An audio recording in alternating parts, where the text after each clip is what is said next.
말씀 창세기 우리 지난주에 우리가 고3생들 기도해 주는 하고 잠시 진도를 못 뺐습니다. 오늘 계속해서 우리 지난 50장 오늘 마무리하려고 그래요. 지금 창세기 마무리 하십시다. 자, 우리 지난주에 요셉 얘기, 이제 베냐민 얘기 했죠. 물어뜯는 일이라. 아침에 빼앗은 것을 먹고 저녁에 움킨 것을 나눈다. 그래서 금수저 얘기했습니다. 근데 베냐민은 사실 어떤 사람이라고 그랬어요? 아버지한테 사랑을 제일 많이 받은 아들. 원래는 요셉이 제일 많이 받았는데 요셉이 죽었다고 생각을 하고 그 동생 베냐민에게 큰 사랑을 많이 주었던 그런 아들이에요. 이제 이 아들이 그러면은 여러분 생각하기에 축복도 많이 줘야 될 것 같잖아요, 그렇죠? 축복도 많이 줘야 될 것 같은데, 근데 그 아버지가 어떤 이유에서인지 축복을 이렇게 얘기합니다. 27절에 49장 27절에 뭐라고 그래요? 읽어볼까요? 시작. 베냐민은 물어뜯는 일이라. 아침에는 빼앗은 것을 먹고 저녁에는 움킨 것을 나누리라. 그래서 이제 그 별로 좋은 축복은 안 받았습니다. 이 베냐민. 자, 28절 한번 같이 크게 읽어볼게요. 자, 시작. 이들은 12지파라. 이와 같이 그들의 아버지가 그들에게 말하고 그들에게 축복하였으니 곧 그들 각 사람의 분량대로. 야, 이게 좀 재밌는 단어가 나와요. 재밌는 단어가 나와. 축복을 주는데, 하나님이 축복을 주는데 어떻게 주시더라? 각 사람의 뭐대로? 분량대로. 분량이 뭐예요? 정해진 양이라는 뜻이에요. 정해진 양.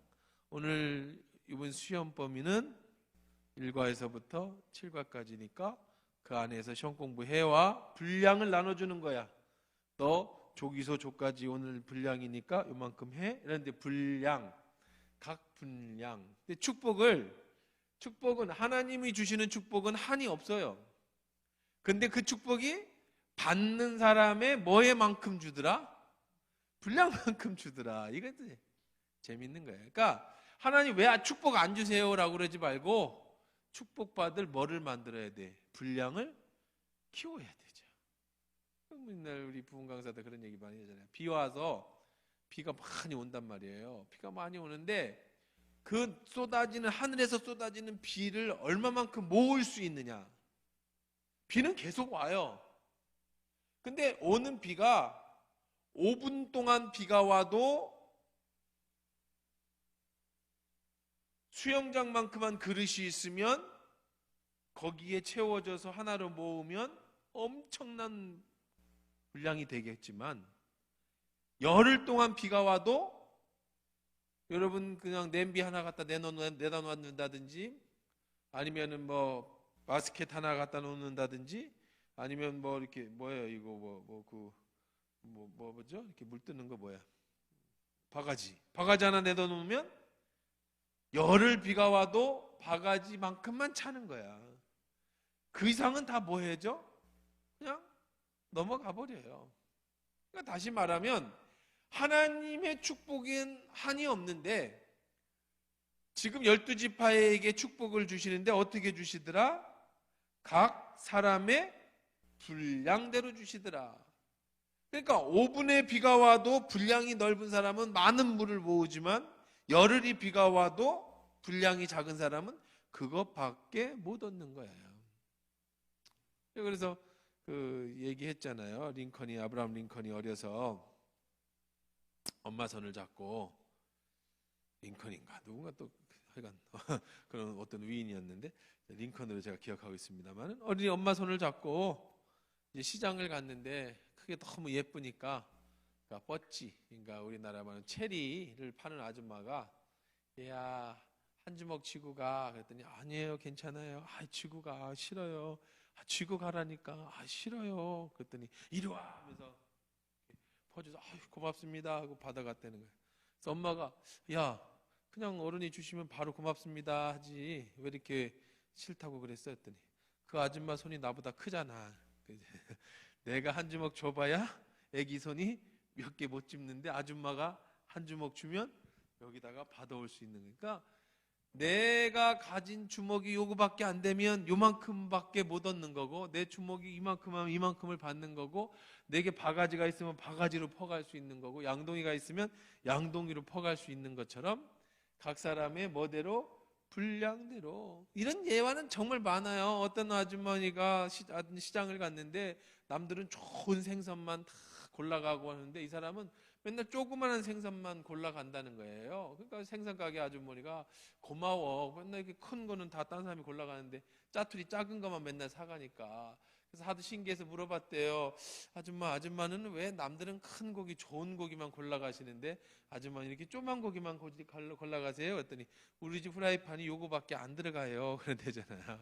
그러니까 여러분들이 하나님 앞에 받는 분량이 크면 크게 주시고 작게 받으면 작게 주시더라는 거예요. 여러분들이 어떻게 입으로 부르짖느냐, 어떻게 하나님 앞에 기도하느냐, 얼만큼의 비전을 갖느냐에 따라 하나님이 분량대로 복을 주시지. 은사도 마찬가지예요.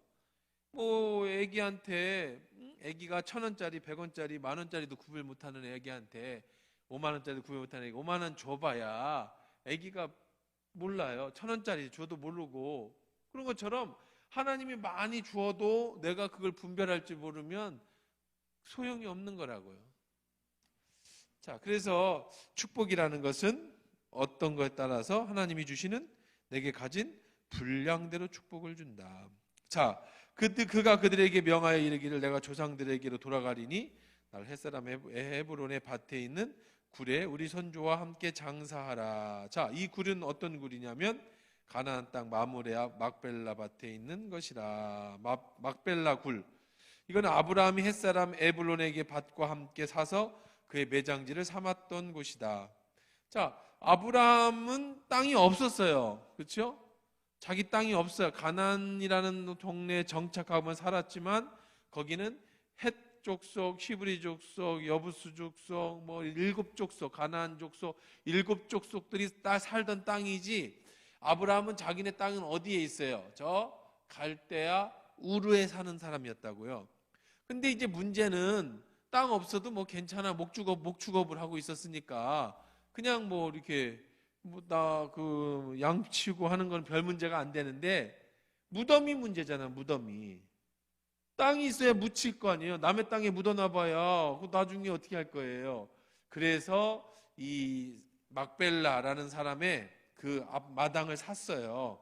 그래서 거기를 마므레 앞에 마므레 앞 막벨라 밭에 이제 그 자기 아내 사라가 죽고 그것을 장사를 지내서 거기를 가족 묘로 삼았습니다. 거기에 이제 리브가도 거기서 장사가 됐고 거기에 또 누구도 레아도 거기에 묻었어요. 그러니까 가족 장례가 됐어요.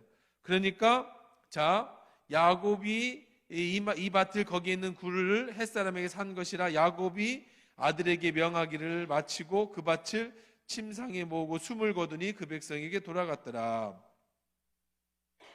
자, 여기 재미난 표현이 있네요. 죽은 걸 뭐라고 표현했어요? 그의 뭐에게? 백성에게로 돌아갔다. 난 하주에 보면 10조에게에서 아브라함이 죽었다고 안 하고 자기 백성에게로 돌아갔다. 야곱이 죽었다고 안 하고 자기 백성에게로 돌아갔다라고 이렇게 표현을 해요. 그 표현은 무슨 표현일까? 이 백성은 하나님의 선택받은 백성이다. 비록 어디서 죽었지만 애굽에서 죽었지만 그는 가나안에 정착해야 될 하나님의 백성이다라는 거예요. 우리가 세상에 살지만 세상에서 죽지만 우리는 돌아갈 우리의 집이 있어요. 우리는 하나님 나라의 백성이란 말이에요. 그래서 우리는 하나님 나라에 들어갈 우리는 백성. 비록 어디에서 죽었어도 애굽에서 죽었어도 그는 어디로 돌아간 거야? 자기 조상들에게로, 자기 백성들에게로 돌아간 거예요. 자, 그런데 보십시다. 야곱이 죽었어요. 야곱이 죽었는데 그를 매장지를 어디다가 하느냐면 요셉에게 개인적으로 부탁하는 거예요. 이제 나 죽으면 어디다 묻어달라? 우리의 조상들이 있던 마므레와 막벨라 굴에 묻어달라. 그렇죠? 그는 이제 우리가 하나님의 약속인 받은 민족이라는 거예요. 자, 그런데 문제는 뭐냐면 지금 이들이 어디에서 살다 죽었어요? 애굽에서 살다 죽었잖아요. 애굽에서. 여기에서 살다 죽었단 말이에요. 자, 그런데 지금 어디에다가 묻어달래요? 여기다가 묻어달래요. 아니, 지금 저희가 누구예요? 상주가 요셉이죠. 요셉은 누구지요? 애굽의 총리란 말이에요. 총리 아버지가 죽었는데 장례를 어디다가 해달라? 가나안에다가 묻어달라. 그럼 묻어주지 뭐. 그 뭐 부탁하는 거니까. 근데 문제는 여기서 여기까지 거리가 얼마냐는 거예요. 그리고 국경을 넘어야 돼요. 국경을. 여긴 블레셋 땅이에요. 그렇죠? 여기는 가나안 족속들의 땅이죠. 그러면 애굽에서 죽은 이 총리의 아버지를 국경을 넘어 블레셋을 지나서 가나안이라고 하는 땅에 들어가 막벨라 굴에까지 장사를 한다라는 것은 우리가 생각하는 것처럼 쉬운 일은 절대 아니라는 겁니다.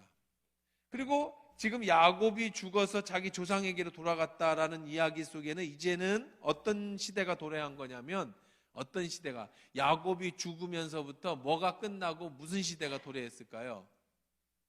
이제 지금까지는 야곱이 죽을 때까지는 족장 시대였어요. 족장 시대. 족장의 대장이 누구야? 제일 선조가, 조상이 아브라함이라고 하는 사람의, 아브라함이라고 하는 집안의 이야기였어요. 집안의 이야기. 그렇죠? 아브라함, 이삭, 그 다음에 누구? 야곱. 근데 누가 죽음으로? 야곱이 죽어서 누구에게로 돌아갔어?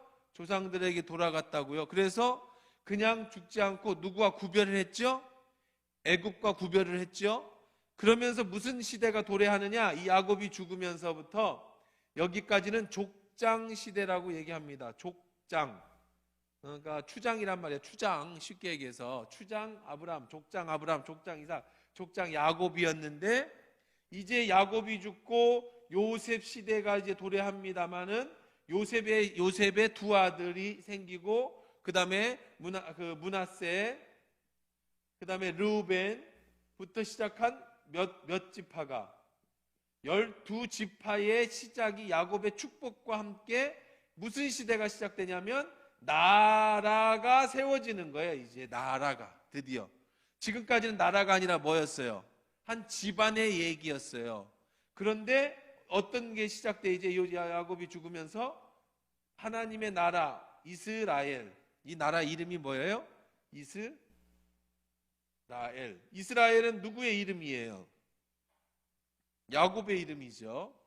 이스라엘이라고, 야곱의 다른 이름 이스라엘이라는 나라가 야곱의 이름이 뭐가 돼서 나라의 이름이 돼서 지금에는 족장시대에서 국가, 나라가 시작되어지는 그런 장면이 바로 이 오늘의 마지막 부분이라는 겁니다. 그래서 이제 야곱이 죽음으로써 나라가 시작됐는데 이제 막벨라굴까지 가는 긴 여정이 50장에서 시작되어지는 거죠. 50장에는 이제 이 족장 시대가 끝나고 나라가 시작되어지면서 마지막 야곱의 장례 이야기를 하게 됩니다. 우리 50장 1절부터 우리 14절까지 읽고 50장으로 넘어가겠습니다.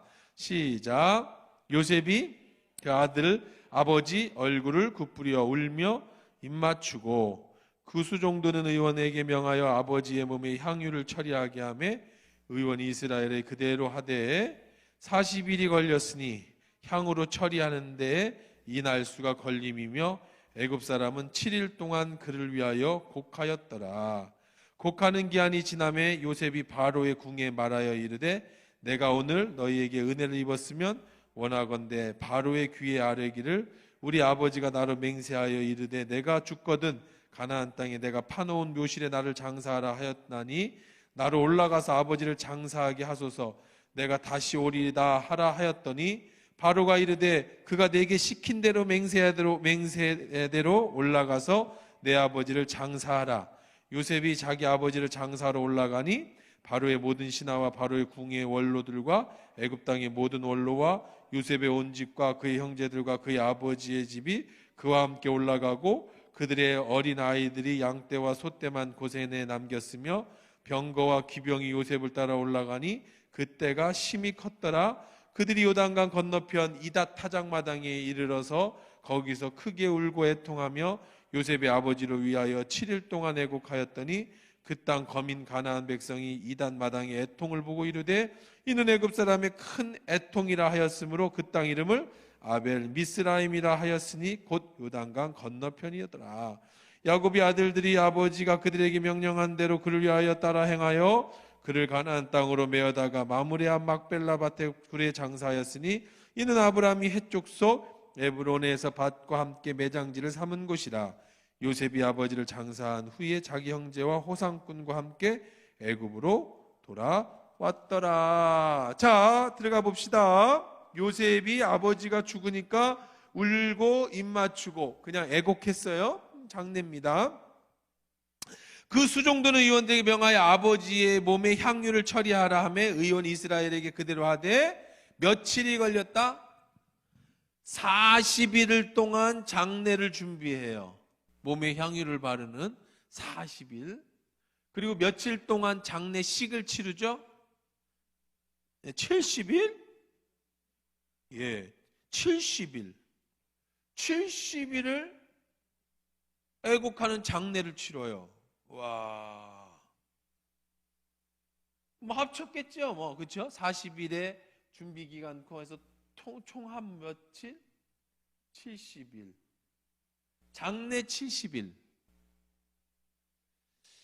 우리는 며칠장 치르죠? 3일장. 주일이 끼면 4일장도 치릅니다. 대만 사람들은 오래 치러요. 한 달을 치르든가 그래요. 지금은 아마 안 그럴 것 같아요. 제가 이제 어렸을 때 대만 갈 때는 지금은 뭐 그렇게까지는 못할 것 같아요. 그때는 좀 나라가 좀 발전하기 전이었으니까. 어떻게 치르냐면 대만 사람들은 재밌어요. 한 달인가를 치르는데 그 진짜 재밌대. 저는 그 문화가 참 재밌는 문화인데 사람이 죽으면 그 집 앞 큰 사거리나 큰 길 있잖아요. 큰 길, 아스팔트 길. 거기를 막고 텐트를 쳐요. 거기서 장례를 한 달씩 치러. 그러니까 길 가다가 포장마차가 쳐져 있으면 다 뭐 하는 집이야? 장례 치르는 집이야. 지금은 안 되겠죠. 지금은 못할 것 같아. 지금 제가 대만에서 그건 잘 못 본 것 같아. 근데 제가 어렸을 때 대만 갈 때는 저 뭐 하는 풍습이에요? 장례식. 장례식도 거창합니다. 그냥 막 동네 사람 다 나와서 화약 폭죽 터뜨리면서 이제 거기서 가요. 뭐 더 재밌는 거는 원로 사모님한테 들으면 알겠는데. 그러니까 뭐 거기에서 그럼 텐트 안에 뭐 있나 보면 거기 향 피우고 이렇게 사진 있고 거기서 이제 그리고 옷 입고 뭐 한 달을 치러 저녁마다 잔치하고 신기하더라고요. 결혼식도 그렇게 해요. 결혼식도. 도시는 이제 뭐 이런 그 결혼식장에서 하는지 모르겠지만 저 산 쪽이나 이런 데 가면 공터에다가 서커스 텐트를 치고 거기서 결혼식을 해. 그래서 이제 막 한 2시간, 3시간 결혼식을 하는데 막 쇼도 하고 뭐 무슨 난잡한 성인 쇼도 하고 막 그래 결혼식장에서. 그래서 엄청 놀랐어. 저희들이 교인들하고 다 같이 가서 막 학생들도 있고 막 그랬는데 갑자기 성인 쇼를 하는 거야. 막 결혼식 하다 말고. 뭐 희한한 나라야 그 나라. 장례식도 그렇게 하고. 그래서 뭔가 좀 이상하긴 한데 근데 아무리 그래도 며칠은 안 해? 70일은 안 해. 그럼 왜 그렇게 오래 했을까? 70일의 장례는 뭘까요? 한 사람이 죽으면 애굽 사람들은 70일 장례를 했을까요? 아니요. 이거는 뭐예요? 뭘 얘기해요? 국가장이라는 거예요. 국가장. 누가 죽었을 때? 왕이 죽었을 때. 70일은 누가 하는 장례식이냐면 국가장. 왕이나 파로가 죽었을 때 치르는 장이 70일이었어요. 그러니까 오늘도 이제 우리 전두환 대통령, 전 대통령, 뭐 그걸 전두환 전 대통령이라고 해야 되느냐, 전두환 씨라고 해야 되느냐, 뉴스 보니까 뭐 여러 가지 얘기하더라고요. 전두환 씨라고 해도 되고, 뭐 전두환 대통령이라고 전 대통령. 그 묘패에다 보니까 전두환은 그냥 없더라고요. 원래 이제 사람이 죽으면 묘패를 쓰잖아요. 패 있죠? 위패를 쓰잖아요. 위패를 쓰면 뭐라고 쓰는 거냐면 국가에서 받은 지위를 쓰게 돼 있어요. 그러니까 뭐라고 써야 되냐면 여기다가 대통령 전두환 이렇게 쓰는 거예요. 위패 여기 상에 사진 걸어놓고 그 밑에다 쓸 때 이렇게 쓰는 거예요. 위패라고 하거든요. 그러면 이제 만약에 총리면 총리 누구 옛날에 그래서 옛날에 직분을 쳤어요. 나라의 녹을 먹는. 그러면 직분이 없던 사람은 뭐라고 쓸까? 일반적으로 대부분의 사람은 뭐라고 쓸까요? 여기다가 못 봤어요, 여러분? 관심 있게? 여기다가 학생이라고 써요. 배울 학자의 날생자 학생. 평생 배우다 간 사람이에요. 직분이 없어. 그냥 학생. 그래서 옛날 학생, 부군, 신위 이렇게 쓰잖아요. 위패에다 장 제사를 지낼 때 위패에 학생, 부군, 신위 이렇게 씁니다. 근데 지금 만약에 거기에 재상이면 재상 누구누구, 뭐 참판이면 참판 누구누구. 그러니까 원래는 대통령 전두환을 써야 되는데, 근데 지금 전두환 대통령이 죽어서 전 대통령이 죽어서 보니까 그냥 전두환 이렇게 그 앞에 썼더라고. 이건 아예 뭐 저기도 안 쓰고 학생도 안 쓰고 그냥 전두환 씨가 된 거지. 씨. 그럼 예수 믿는 사람은 뭐라고 쓸까요? 예수 믿는 사람들은 그렇지? 성도. 그러니까 그냥 이렇게 날라리로 살다가 죽은 사람은 그냥 성도. 그 다음에 집사는 집사, 권사, 장로, 목사 이렇게 써요. 근데 제가 이제 그 임직식 가서 권면을 하면 꼭 그런 얘기를 하죠. 요 이름이 위패에 쓰인 이름이 하나님 나라에 가면 하나님이 불러줄 이름이라고. 여러분 장로 되는 걸 소원하셔야 돼. 권사 되는 걸 소원하고. 왜냐면 천국 가서 그렇게 불러주실 거니까. 단 조건이 있어. 하나님이 인정해야지만 불러주셔. 장로로 30년을 살았는데 하나님이 인정받지 않는 장로는 천국 갔는지 안 갔는지 모르지만 가도 안 불러주시겠지. 그러니까 하나님이 인정하는 그 직분. 근데 그래서 이렇게 장례를 치르죠. 이게 치르는데 지금 야곱을 위해서는 참 대단하죠. 야곱이 참 평생을 고생하면서 그렇게 살았어요. 내가 그런 인생을 살았다고 고백을 하는데 죽을 때는 무슨 장례를 치러줬어? 황제 장례. 그러니까 파라오의 장례를 70일간 치러줬다. 참 그렇습니다. 국가장을 치렀죠. 왕이 하는 정도의 그런 것을 받게 됩니다. 그래서 죽음이라는 것은 뭐 우리가 이제 뭐 그런 얘기를 하지만 새로운 시작, 하나님 나라에 이어지는 시작이다. 그 뭐 시간이 없으니까 그는 넘어가도록 그렇게 하십시다. 자, 그러면 이제 4절부터 보니까 그 장례를 가는데 이 막벨라 굴까지는 몇 킬로냐면은요 500km예요. 500km. 여기서 여기까지가 500km입니다. 500km. 500km. 500km면 서울까지가 몇 킬로예요, 여기서? 대전까지가 100km인가 105km거든요. 그러니까 서울까지 한 350km, 400km 정도 될 것 같아요. 그죠? 450km 정도. 여기서 서울보다 멀죠. 철원까지. 거기를 뭐 하러 간다고 지금? 무드로, 묘지로. 그럼 운구차를 싣고 가도 아침에 출발하면 오후에 도착해야 되는데 어떻게 가 이 사람들은 이거를 메고 뭐 해요? 걸어가야 돼. 걸어가. 자, 요셉은 뭐 한 사람이라고? 총리인데 국가를 다 남겨놓고 500km를 장지의 아버지 무드로 간다. 이런 생각 해봐야 되잖아요. 이런 생각 안 해봅니까? 자, 우리는 항상 뭘 생각해야 된다 그랬어요? 의미를 부여해야 돼. 인생은 의미라고 얘기했죠. 여러분 이거를 정말 마음속에 꼭 기억하고 간직하고 사십시오. 인생은 의미예요. 의미. 뭐든지 의미를 두셔야 돼요. 그 의미대로 하나님은 역사하셔요. 최근에 저희가 돈을 받고로 한국은행을 갔어요. 우린 돈 받고로 한국은행을 이제 와이프가 갑니다. 저는 이제 처음 따라갔어요. 밖에 나갔다가. 돈을 왜 받고로 한국은행을 가냐면 옛날에는 그 은행에서 바꿔줬는데 요즘에 안 바꿔줘요. 헌돈을 새 돈으로 바꾸는 거예요. 근데 요즘 은행에서 안 바꿔줍니다. 앞으로 내년부터는 한국은행에서도 이제 안 바꿔준대요. 돈을 없애는 추세, 지금 카드로만 쓰라고. 그래서 이제 구겨진 후권을 새 건으로 바꿔주지 않는데, 은행에서도 안 바꿔주니까 한국은행을 갑니다. 한국은행을 가면 1인당 100만 원까지 바꿔줘요. 새 돈으로. 왜 바꾸냐면 하나님 앞에 헌금을 낼 때 항상 새 돈을 내, 새 돈. 5만 원짜리든 만 원짜리든 하나님 11조를 내든 감사헌금을 내든 한 번도 사용하지 않은, 누구 손에도 가지 않은 그냥 지폐 무더기로 딱 받은 거를 100만 원이면 100만 원 뭐 바꿔서 그걸로 다 헌금을 내는 거예요. 근데 바꾸는데, 근데 그때 갔는데 돈을 안 갖고 간 거예요. 그래서 또 카드로, 근데 카드를 또 현금 카드라는 게 없네요. 다 신용카드지.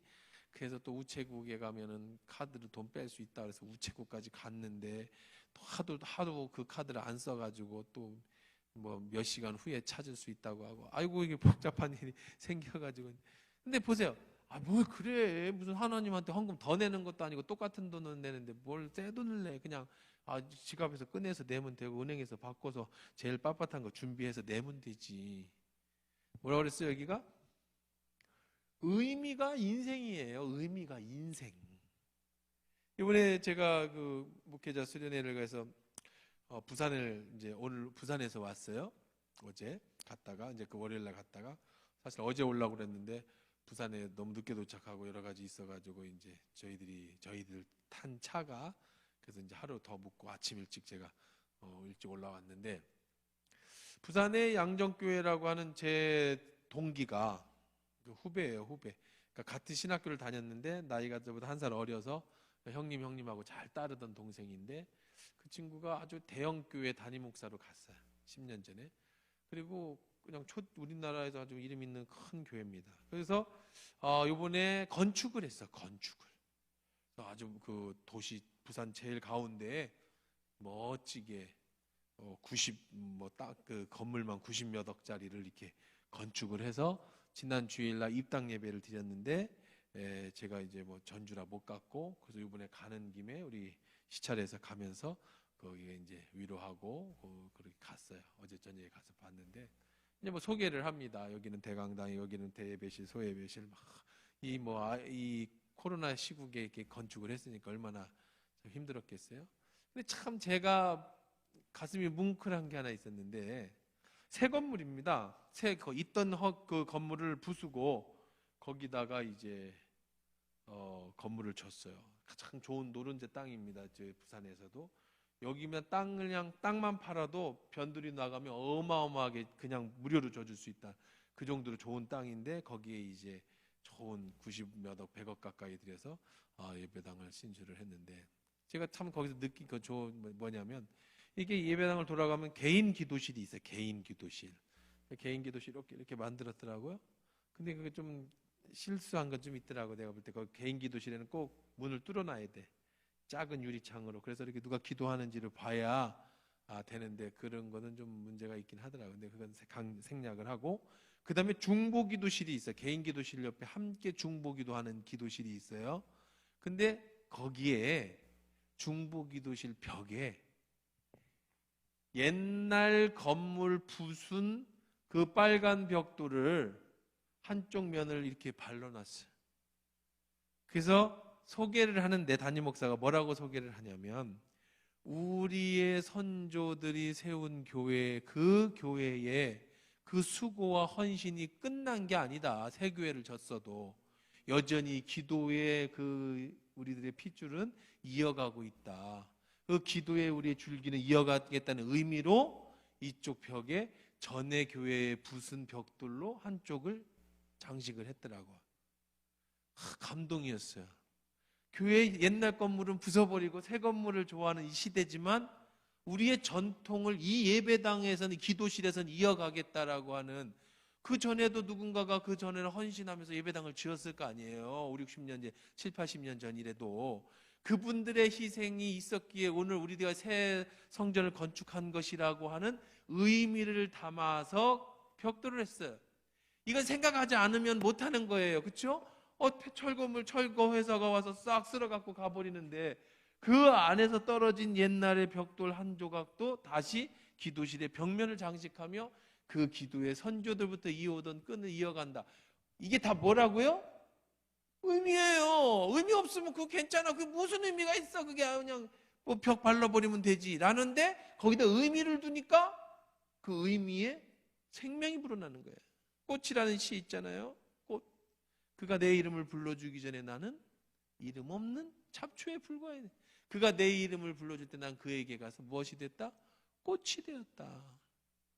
그가 내가 그의 이름을 불러주었을 때 그는 나에게 꽃이 됐고, 자, 하나님이 여러분을 불러주셨기 때문에 여러분이 하나님 앞에 의미 있는 사람이 된 거예요. 하나님이 여러분 불러주시지 않았으면 뭐라고요?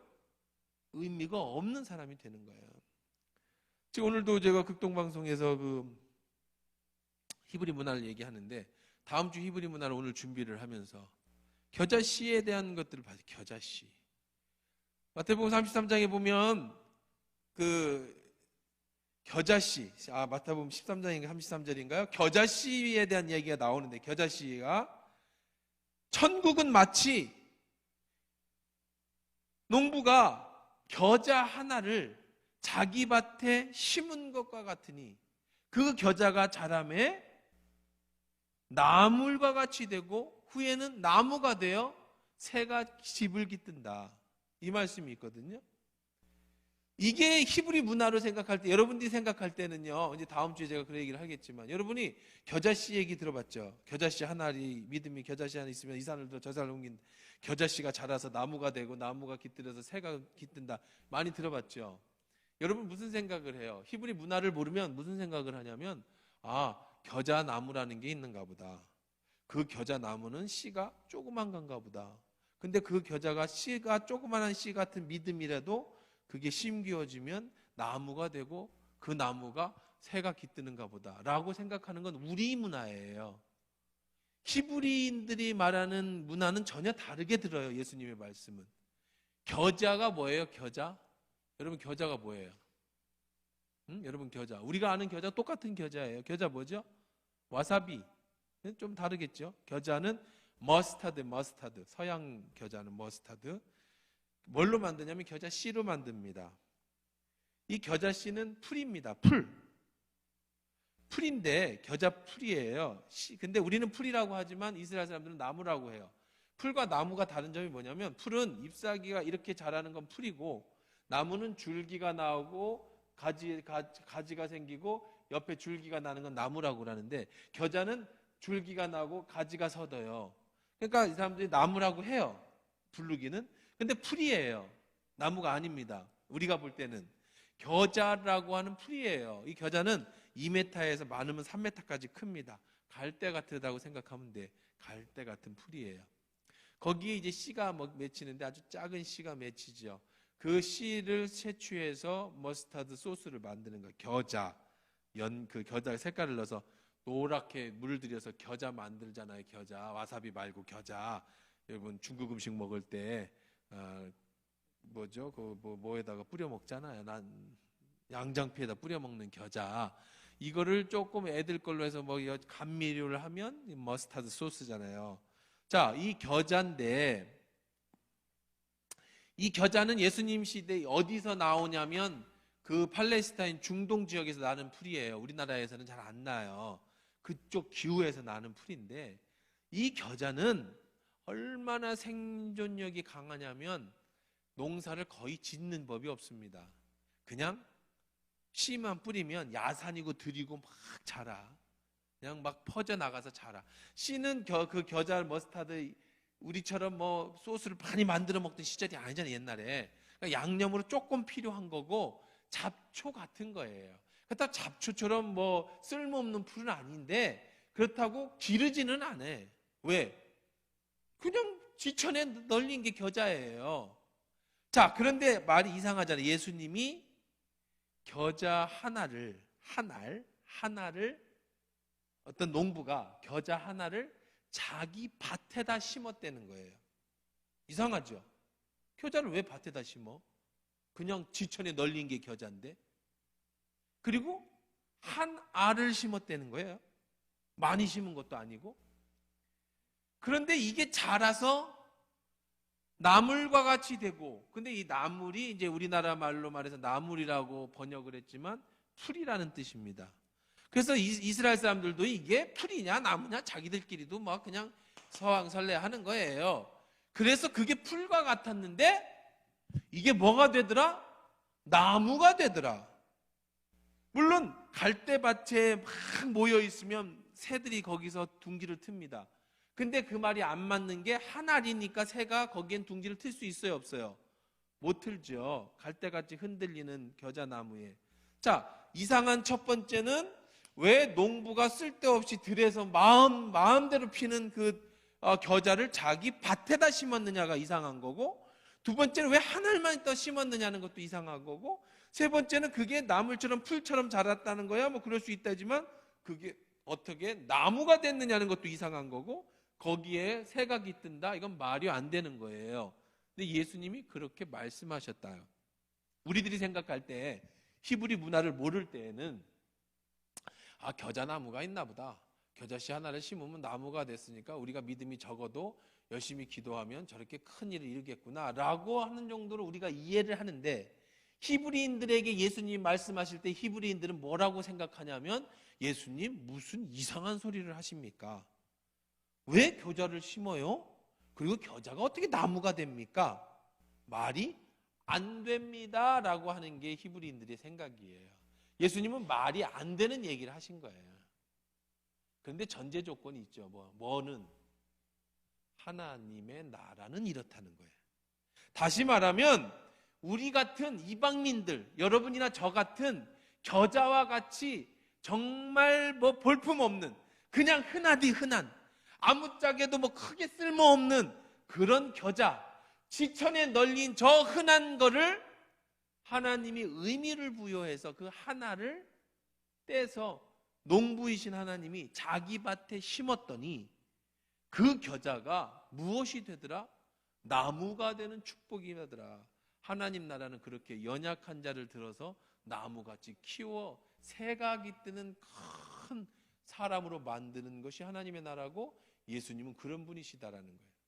그러면 농부 입장에서는 이해가 안 가요. 바보지요. 왜 겨자를 밭에다 심어요? 그러나 겨자 입장이라면 이건 뭐예요? 한없는 은혜인 거죠. 우리는 한없는 뭐한 사람이에요? 은혜를 입은 사람들이에요.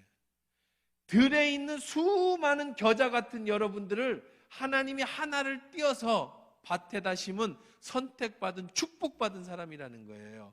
농부는 이유 없이 그 한 알의 겨자에 의미를 부여했어요. 그게 의미예요. 여러분이 그런 의미를 가요. 그게 의미라는 거예요. 그게 의미. 우리 인생에 살다가 요즘에 같은 이런 시대에 자꾸 의미를 생각하지 않아. 뭐든지 그냥 빠른 시대, 다 옛날의 전통도 무시하고 그냥 아무 생각 없이 당장 내가 즐거운 것이 인생인 시대에는 참 어려운 거죠. 제가 의미에 대한 얘기 많이 했잖아요.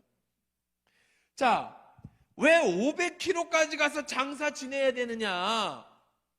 여기서 하면 안 돼요? 여기 막벨라굴에 꼭 묻어야 돼요? 사람이 죽었는데 끝난 거 아니에요? 뭘 500km까지 가? 500km를 가려면 며칠을 가야겠어요? 여기 보면은요. 그리고요, 장례 행렬이 얼마나 길었든지 애굽 사람들이 다 따라와서 울어가지고 이 뒤에 보면은요, 거기 이름까지 바꿔놨어요. 그 땅 이름을 아벨 미스라임이라 하였으니 요단강 건너편. 요 요단강이 있어요. 요단강을 건너갔어요. 이렇게 들어갔겠죠. 이 블레셋이 있었으니까 이렇게 들어서 출애굽하듯이 들어가가지고 여기에서 울어요. 애곡을 한단 말이야. 그게 장례 풍습인데 얼마나 많이 울었든지 그 땅 이름을 아벨 미스라임이라 하였으니 그 뜻이 뭐라고 그랬어요? 애통한 거민 가나안 백성이 아단마당의 애통함을 보고 이르되 이는 애굽 사람의 뭐다? 큰 애통이다. 도대체 애굽 나라의 저기가 죽었는가 보다. 파로호가 죽었나 보다. 근데 희한하네. 파로호가 죽었는데 왜 여기까지 와서 장례를 치러? 왜 하느냐는 거예요. 왜 500km까지 갔느냐는 거예요. 여기서 하면 되지. 엄청난 긴 시간을 걸어서. 그게 의미예요. 무슨 의미죠? 왜 여기 가서 장례 치러야 되죠? 하나님의 약속한 땅이니까. 여기가 하나님이 주신 땅이니까. 누구에게? 아브라함에게. 그리고 누구에게?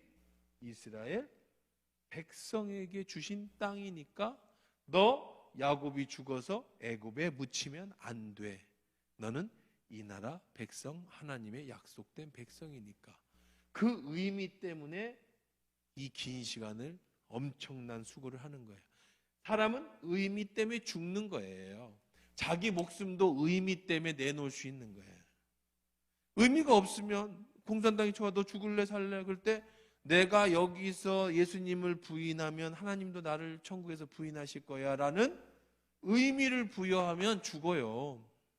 근데 이런 의미를 부여하지 않으면 내가 살아야지, 산 다음에 하나님도 있는 거지. 예수님을 부인하겠죠. 뭐가 없으면, 내가 살 의미가 없으면, 내가 죽어야 할 의미가 없으면 사는 거예요. 이게 의미예요. 그러니까 우리 인생은요 전부 의미라는 것에 초점을 두고 사셔야 돼요. 내가 언제 이걸 책을 좀 써볼까 하는. 의미가 여러분을 살게 하는 인생의 철학이에요. 가장 중요한 게 철학. 의미 때문에 여러분의 인생이 바뀌고, 의미 때문에 삶의 좋은 것도 포기할 수 있고, 의미 때문에 남들이 볼 때는 말도 안 되는 이상한 짓을 하는 거예요. 뭐 때문에? 저 의미 때문에. 왜 이건 긴 거를 갖느냐? 바로 그리고 여러분 그거 아셨어요? 출애굽하기 전에 예행 연습이 있었다는 거예요. 무슨 예행 연습이었죠? 야곱의 장래 행렬이 출애굽 경로 그대로 따라가서 막벨까지 가요. 출애굽 경로입니다. 그대로. 하나님이 그냥 430년 뒤에 이스라엘 백성을 출애굽시킨 게 아니라 이미 그들이 가야 될 예언되어진 430년 전에 누가 죽었을 때, 야곱이 죽었을 때 한번 출애굽을 했어요. 출애굽이 다른 게 아니죠. 애굽을 떠났다는 게 출애굽이잖아요. 한번 누구의 지시하에, 누가 앞장서서? 요셉이 앞장서서 출애굽을 했어요. 성경에 그런 거 아셨어요? 그런 일이 있었다는 게. 자, 그런데 요셉은 뭐라고 그랬죠? 총리입니다. 총리인데 아버지 장례 치르고 오겠습니다 하고 파로한테 얘기하지 않고 사람 보냅니다. 이유는 애굽이든 이스라엘 사람들은 사람이 죽으면 부정해지기 때문에 왕을 대면하지 않지요. 그런 의미도 있었지만 요셉은 강한 의지를 가졌어요. 자기가 총리라도 나의 아버지는 어디다 묻겠다? 막벨라굴에 묻겠다. 왜? 아버지가 유언했으니까. 그 의미는 우리 민족은 비록 애굽에 살지만 하나님이 선택한 우리는 땅은 어디다? 가나안이다. 누가 그런 생각을 분명하게 가지고 있었다고요? 애굽의 총리인 요셉이. 이 민족은 대단한 민족입니다. 그 뒤에 나와요. 이제 출애굽기 이제 오늘 못하겠다, 그렇죠? 또 끝났네. 정말 중요한 것도 뒤에 나오는데 한 주 더 하지 뭐. 자, 뒤에 이제 출애굽을 시작할 텐데 제가 지금 출애굽을 준비하고 있습니다. 출애굽기 강의를 수요일 강의를 준비하고 있는데 출애굽기에 보면 이스라엘 백성을 학대한 이유가 뭔지 아세요? 바로가 출애굽의 시작은 요셉을 알지 못하는 새로운 왕이 나타나면서부터예요. 그래서 학대를 받아요. 이스라엘 백성이. 그러겠죠? 430년이 지났으니까. 근데 학대한 이유가 뭔지 아세요? 두 가지 이유가 있는데 첫 번째 이유는 이 이스라엘 백성은요, 이 아브라함에 대해서 국가가 시작됐다고 그랬잖아요. 어디 안에서 먼저 시작됐어요? 애굽 안에서 나라가 생겼잖아요. 200만, 60만, 장정만 60만인 큰 대국이 생기는데, 나라가 생기는데 왜 바로가 이들을 학대했느냐? 이들은요, 애굽의 문화와 섞이지를 않아. 종 살면서. 다시 말해서 대한민국에 사는데 베트남 사람들이 자기의 문화만 고집하는 거야. 김치도 안 먹고 여기에 절기도 안 지키고 맨날 자기들끼리 조상신에게 절하고, 그러니까 애굽 사람들이, 한국 사람들이 싫어했어요. 왜 그들이 뭘 그렇게 지켰어요? 하나님 나라라고 하는 선민이라는 것을 430년 종 살면서도 그들은 지켰어요. 왜? 우리는 하나님의 백성이라는 의미, 우리는 아브라함의 자손이라는 의미 때문에 히브리인들이 유대의 그 애굽 사람들하고 섞이지가 않았어요. 그러니까 싫어해요. 그래서 죽이려고 한 거예요. 그들을 박해한 거예요. 두 번째는 하나님이 축복을 해주셔갖고 너무너무 애들이 막 잘 커. 막 태어나. 430년 만에 남자만 60만 명이 태어났으니 430년 해봐야 몇 대 손이에요? 몇 대예요? 한 80명만 살아도 48, 30, 58, 40, 68, 48 한 6대밖에 안 돼요. 6대. 이 위로 6대. 요 때밖에 안 된다고. 이게 430년이에요. 자식 낳고 자식 낳는 430년인데 이때 지금 120명, 이 120명의 식구들이 몇 명으로 늘어났다고요? 남자만 60만 명, 약 200만 명으로 늘어났어요. 어떻게 그게 가능하죠? 하나님이 축복해 주셔서 그래요. 그래서 이들이 이스라엘 백성이 박해를 받았던 원인이 돼요. 자기의 문화만 지키는 것과 너무 이런 민족인데 너무 커버리는 것. 자, 이게 바로 이스라엘 백성의 정체성이라는 거예요. 정체성. 우리가 어떤 민족이라는가. 요셉도 총리지만 자기는 애굽의 총리지만 뭘 잃어버리지 않아요? 정체성을 잃어버리지 않죠. 나중에 430년 뒤에 누가 나오냐면은요, 유명한 리더가 나오죠. 누구죠? 모세가 나오잖아요. 모세가 왜 저기에서 쫓겨납니까? 40살에 왕자였다가 정체성 때문에 그래요. 정체성.